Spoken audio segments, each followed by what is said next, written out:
All right, everybody, welcome to another episode of The Closing Chamber. I've got a special guest for the last episode of season 1, Mr. Richard Johns. How you doing, Richard? Doing amazing. Richard, I finally have you here, and I'm so excited because even before we turned the camera on, we were already having a good conversation, and I'm like, let's save it so we can try to get it on film. So... Well, and you and I and Liz, we've all been trying. Schedule's been doing this for the last few months. Yeah, but it worked out. Yeah. It worked out. Richard, we just want to know, what do you do? Tell us what you do. Nothing. I sit in the office all day, and that's about it. Well, that's why he's here, because he does nothing. Yeah. I am managing broker for Picasso Realty. Esmeralda Picasso called me, and it's been just over 3 years ago, said, I want to open a brokerage. Would you be the managing broker? And I said, you bet. We put it together. I started real estate in 2008. Okay. Had my broker's license about 10 years. It was just something I wanted to do. Right. And then when she called, I said, you bet, let's get it started.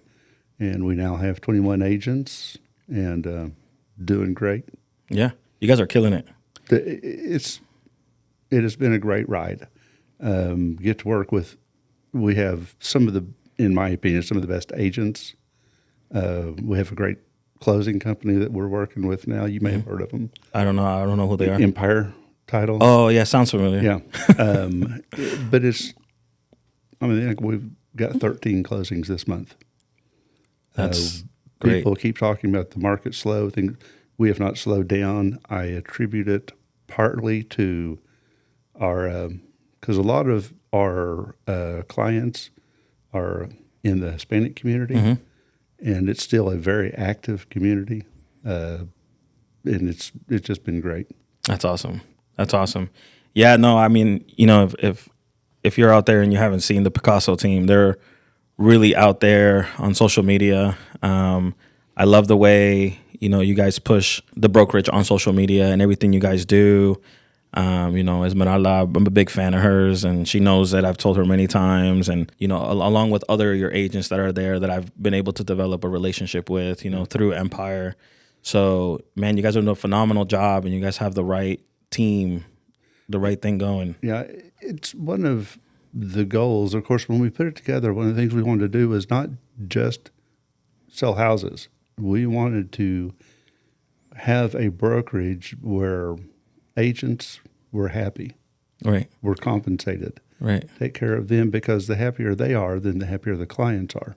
Right. And we wanted the clients taken care of. So we tried to keep that mentality through it all. But I'm blessed by the people that I get to work with. I mean, it's easy for me when you work with amazing agents like that. And I've heard you're a great instructor too. That's what I've heard. Well, I try. Yeah. I do teach classes at It Again Learning is the school, and just wrapping up next week, another pre-licensing class. Nice. I think, and we started school about a year ago, and I think we have like a 98% pass rate. So not bad. No, that's really good. Awesome, man. I remember when I first met you, we went to lunch. We went to Cheddar's and took your whole team out to eat. Right. And I was sitting on one side of the table, and these girls are just going and going and going, and I'm just there talking to them, and old Richard's all the way on the other side of the table, and I'm like, okay, I got to go pay attention to the other side of the table.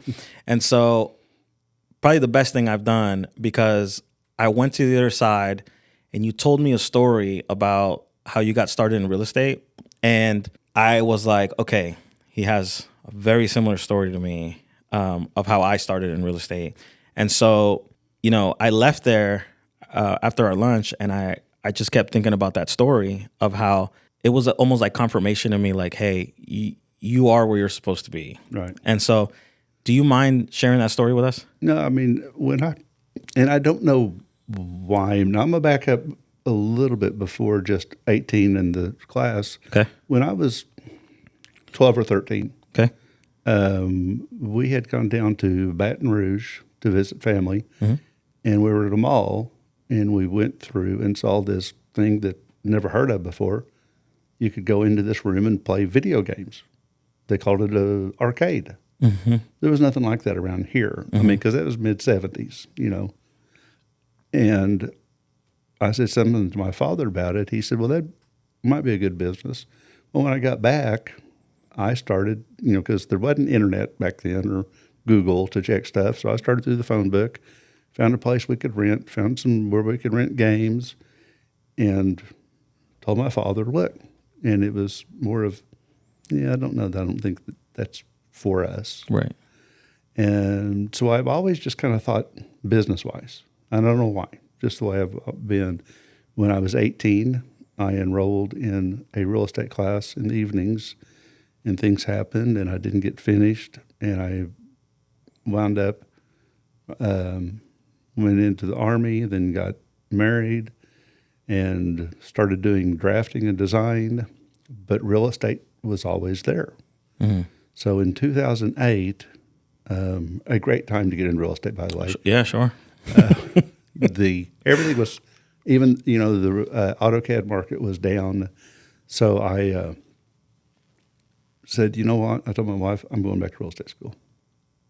And there were, I don't know, probably close to 18, 20 people in the class. And I talked to the instructor. This is a few years ago. I was talking to her. She said, you are the only person that got their license out of that class. Out of 20, how many? About 20 people. 20 people? Wow. And back then you had to drive to Oklahoma City to take the test. Well, 2009, January 1st, 2009, they started doing fingerprinting and background checks. That was new in the industry. And I was like, I'm not concerned about it. I just don't want to deal with it. So it was like December 28th, 29th. I drove to Oklahoma City, took the test, started snowing, got to drive back in the snow. Fun. But it just has always been, you need to be in real estate. And through the years, it's been, you don't just need to be in real estate, but you need to be teaching. In my opinion, and I may offend some people, I'm sorry, but I think one of the biggest problems in our industry is a lack of on-job education. And I just want to be teaching people. I have a little bit of knowledge, and I want to share everything that I can. And I tell the agents all the time, if you will come into the office, I will teach you everything I know. I want you to know it. So that's kind of what got me back in. And I was in real estate till mid-2009, part-time, got laid off, and I went into production. She was in charge of productivity coach, that's the title. And her name was Lori Smalling, who's with another title company. And I said, I got to make money. And she said, then every single morning, I need your butt in that chair right there.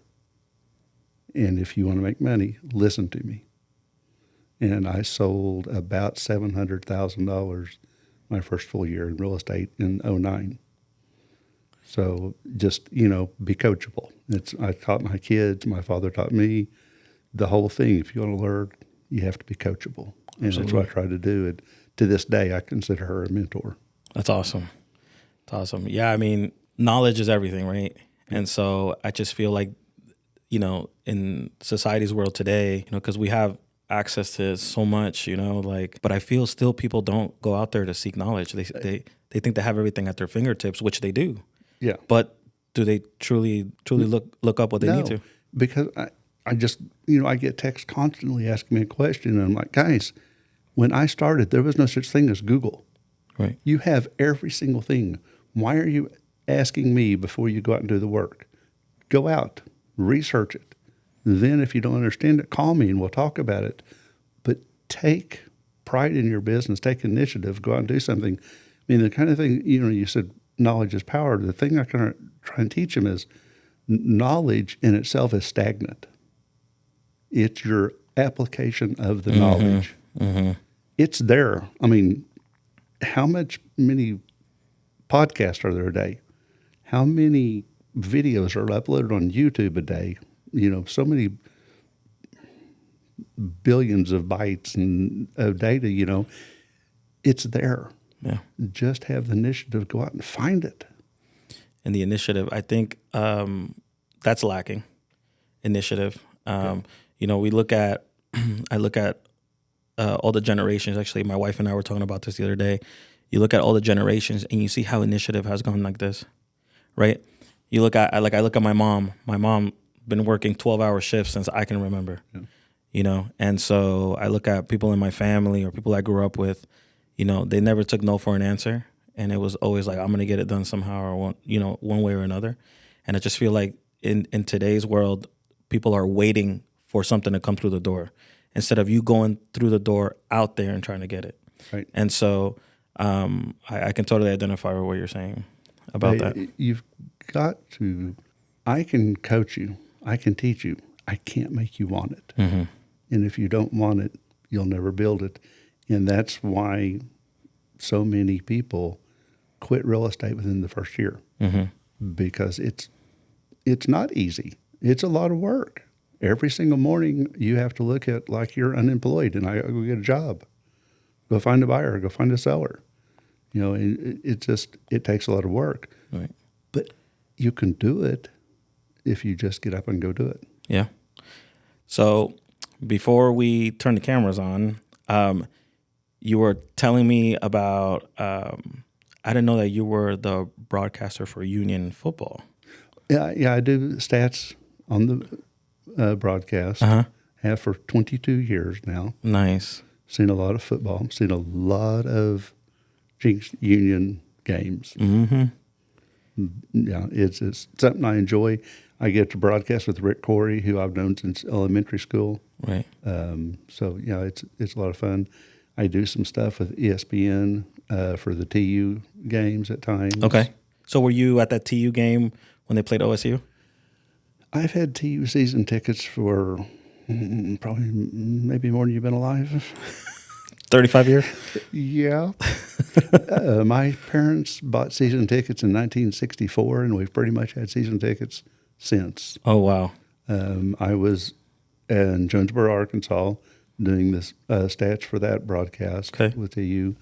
In 2 weeks, I'll be in Denton, Texas, for the North Texas game, helping with that radio broadcast. That's awesome. I have no idea. And now that I'm looking at you, though, you do look like a football coach. Yeah. My father coached when I was a kid. My first job coaching was at 16 at Foster Junior High, which isn't even, I think it's East Central Elementary or something like that now. That's so. So do you mainly like high school and college, or do you like pros as well? I'm just not a pro sport fan. Okay. High school and college, and again, this will probably may offend some people, but to me, as a matter of fact, for years, people are just now understanding the WNBA and what the women's sport is. Yeah. I've been going to TU women's basketball games for years because they play, to me, true basketball. It's not a dunk fest. It's passing, setting up plays. There's strategy in it. And to me, there's so much money in the pro level games that it's no longer about the sport or the team. It's about the me. Mm-hmm. And I like the aspect of, it's a team, it's us. And I see that more in high school and college. Yeah. Although with NIL, we're going to see what happens. But how do you feel about the NIL? In a way, it's kind of, they've been doing it for years, but now it's legal. Right. Now, but sponsors have been around for years. Yeah. That's and Brian Bosworth at OU got paid a lot of money when he was in college. Oh yeah.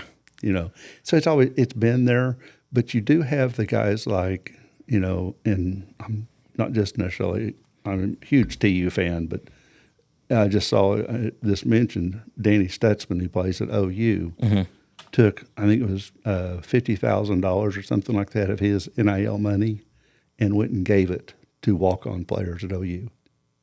So, yeah, there's guys getting a lot of money, but there's also a lot of good guys doing good things with it. Doing good things. There's guys setting up charities in college. Right. So That's awesome. You know, you mentioned women's sports, and we talked about women's sports, I think, on the all women podcast that we had a couple months back. The WNBA, I know, has been around, but here this past year, you know, I've been watching some games, right? It's but the, the talent that is out there is amazing. yeah, I mean, it's really is, but it's not that new. I mean, there's been talent for a while. But with social media, with everything we've got, we now know who Caitlin Clark is. right. And in the past, you may not have known all of those names, but there's still been a lot of good talent. Well, I think this rookie class that just came in really changed Oh yeah, a lot. Oh yeah. I mean, did you see, I don't know if you saw it yesterday, they broke a record for attendance at a game, the Fever. Yeah. The 21,000 people at a WNBA game, not an NBA game. Right. I mean, NBA game, 21,000, that's every night. Right. I mean, unless you're Charlotte, nobody wants to go see Charlotte. But that's like new because I think they even moved some of the games to smaller venues so they can look fuller. Right. Like the Dallas Wings, they play over at, is it SMU? No, what is it? I don't know. Sure. But they play it now. small. We just need to get the pay. Yeah. They're working, and it's their full-time job. They need to get paid. Like, I'm not saying as much as the men because I don't know the men need to get paid as much as they do all the time. Right. And softball, Oklahoma has now rewritten the record books of softball, and the popularity of softball is crazy. It's growing. Oklahoma City, I think it's the Spark is the name of the team over there. They're professional athletes. Yep. They need to be paid as professional athletes. Yeah, and then it comes down to also sponsorships and Yes. and viewership as well. TV deals, and which the NBA, the NFL, and all that the NCAA, they've had crazy TV deals, so they can afford to pay whoever they got to pay. Yeah, ESPN changed sports. Yeah, completely. Yes, they did. I mean, we're now having college games on Thursday nights. Yep. That's insane. On Friday nights, which interferes with high school sports. Well, they were at Bixby High School last year. I was actually at that game, and Bixby was ranked number 1, and they were there, and it was nice to see in a small little town that the ESPN truck there, and all the sponsors. It was pretty cool. They did the Jinx Union game at TU a few years back. They did. ESPN was there, and it was great. It was. The first Jinx Union game, I think we had a little over 40,000 at the game. That's an NFL game. Yeah, and that's pretty close. High school. That's insane. Yeah, that's Oklahoma for you. Worship football. Yeah. So we're gonna go back into real estate. That's why we're here. That's why we're here. I forgot. Yeah. So one of our biggest topics on this podcast is closing day, right? We're a closing company. Right. So, and you told me you didn't remember too much about your first deal, but what do you remember about your first deal? As I was telling you, the thing that stuck more about my first deal, besides the fact that it was an older lady at church that was just, hey, I want to move. Would you list my house? Being nice to me, help me out. And the first contract that we had, I was telling you, busted. And it was a education and culture to me because, and I don't remember the culture or the religion or exactly what it was, but whichever culture it was, the young man that was buying the house, their culture has a patriarch, a family patriarch. Okay. And before you do things like that, you're supposed to run it by them. And he didn't. So his uncle called me and said, we're busting the contract. And I said, well, he's going to lose earnest money and this and that. It's like, I don't care. Yeah. He did not run it by me. He is not allowed to buy without my permission. That's wild.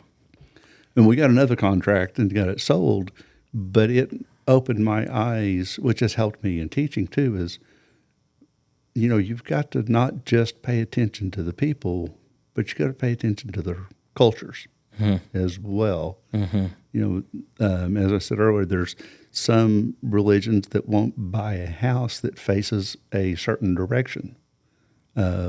I think it's the Muslim community that they pray each day at a certain time, facing a certain direction. Correct. Yep. So if the house faces a certain direction, there's some that can't. There's a religion that if the stairs are right in front of the front door, they believe that the spirits can go straight upstairs to the bedroom. So they don't want to buy the house. That's insane. So you can't just say, here's a buyer, here's a seller. It's the relationship. Right. The real estate is a relationship business. It's built 100% on trust. And if you've got to take the time to get to know them and learn those cultures, or you're going to look bad showing houses. You need to know that before you go out and show them those houses. Yeah. I had no idea. You educated me today. You're always teaching. I didn't know about the house has to face a certain direction. I mean, I can see now, you mentioned the Muslim community. I got a lot of Muslim friends. You guys have never told me anything. Yeah. But yeah, I can see, I know they pray to a certain direction every day. And so that totally makes sense. I didn't know about the stairs though. Yeah. That one was, and that was one that, I didn't know that. Right. It got me, so now I try and prepare real estate agents prior to. And what do you remember about closing day?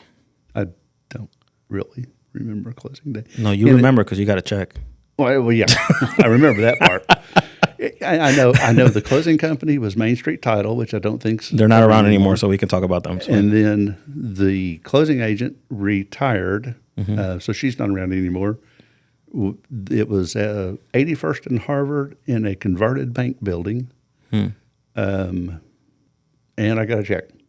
That's it. It's really all I remember. I know that when I was doing that deal, I was so green and didn't know what I was doing. The agent on the other side of the deal was Corey Aggie, and she was amazing, teaching me. And I just told her, it's why I tell new agents now, don't be afraid to let them know it's your first one. Yeah, they can help you. Everybody has their first closing, their first deal. And Corey, she would tell me, hey, we need to get this done. Did you get this? We need to go ahead and do that.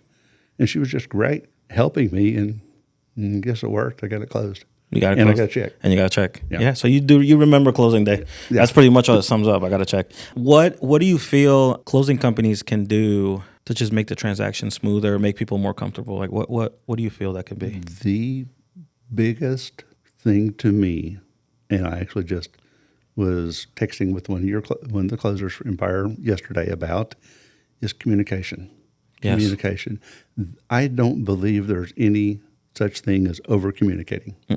We've got to, because one of the things that has always bothered me is when a buyer or seller calls me and says, hey, closing is tomorrow or closing's in 3 days, and I don't know. I need to know before they do. Right. Because then it makes me look like I'm not doing my job. So staying in contact with that closer and that communication of what's going on. I've got, some things going with Lupe now, and I will ask her, or Jenna, I'll ask her, well, what can I do for you? What can I help you with? And it's not as much as what the closers can do, because they've got a ton to do. Yeah. But as an agent, if you will embrace that relationship, get to know them so that you can have the conversations and be communicating. When you get a listing, the day you get the listing, you need to send it to whoever's going to do the closing so they can start finding an abstract, start getting things in the paperwork ready. Yes. I've got a contract setup sheet that I've put together that has who the buy side is, who the sell side is, who the client is. Send that to your closer and then ask, what can I do to help you get your job done? Yeah. Because, ultimately it's not about the escrow officer or it's not about the agent. It's about the client, right? The biggest thing in this business, and it's not just this business, to me, it's relationship. It's life. And the thing that I keep saying is, it's not about you. Step out of your way.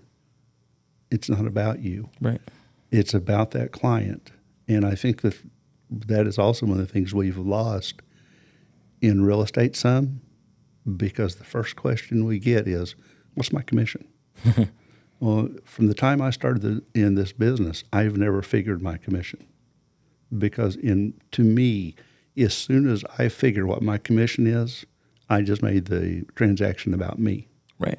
Because now when there's a title issue, all I'm thinking about is how can I get this closed? Not, is this best for the buyer? Right. And we need to get back from that.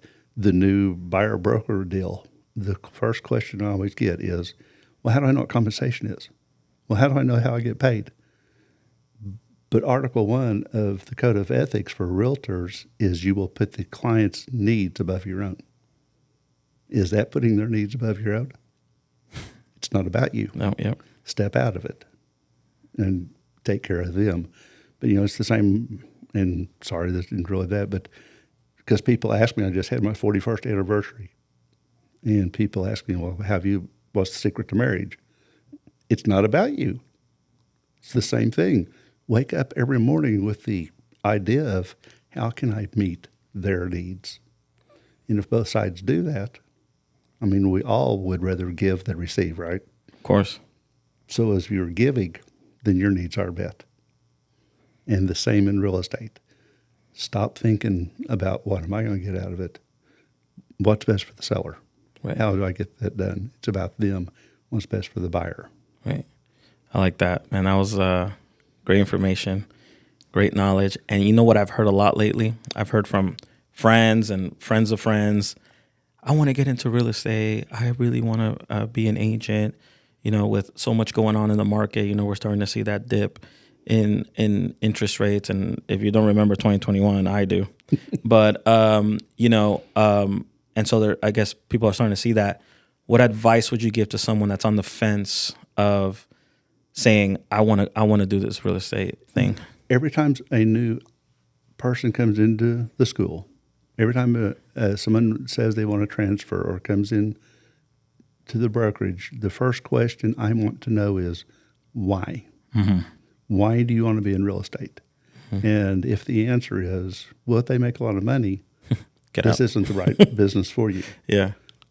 When they say, I want to help others, that's what this business is about. It's from the heart. It's helping people achieve their goals. And if that's why you want to be in it, then by all means, give me a call. We'll get you in class and we'll get you trained. And because I have a pretty good pass rate, I guess.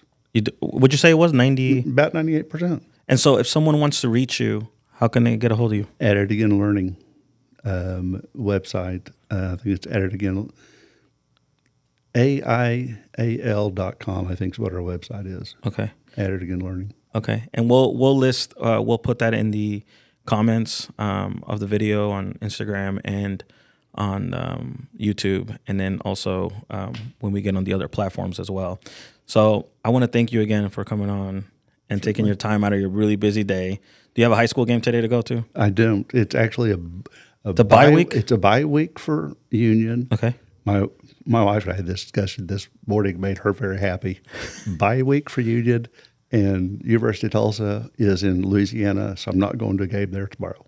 So that means you need to take your wife out tonight. It means I've got a lot of honeydews to do tomorrow. There you go. Well, I want to thank you once again for coming on the show. Certainly. And for taking your time, and also for supporting Empire Title. It means a lot to me. It means a lot to Jeanette, to our whole staff, and that we're able to work with your team. We love your team. They're super fun.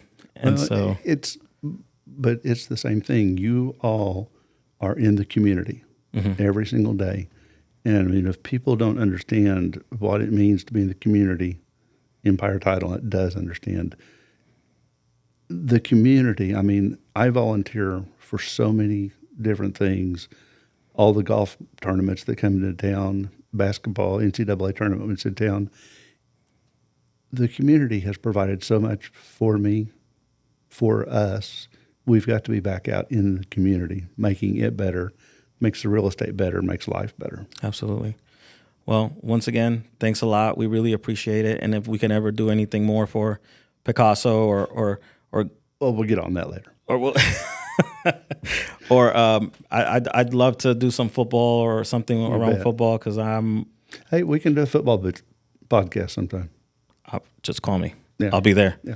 All right, man. Well, I appreciate you one more time, and thank you so much for coming. And I wish you absolutely the best. Thanks, sir. All right. See you, everybody. Take care. God bless.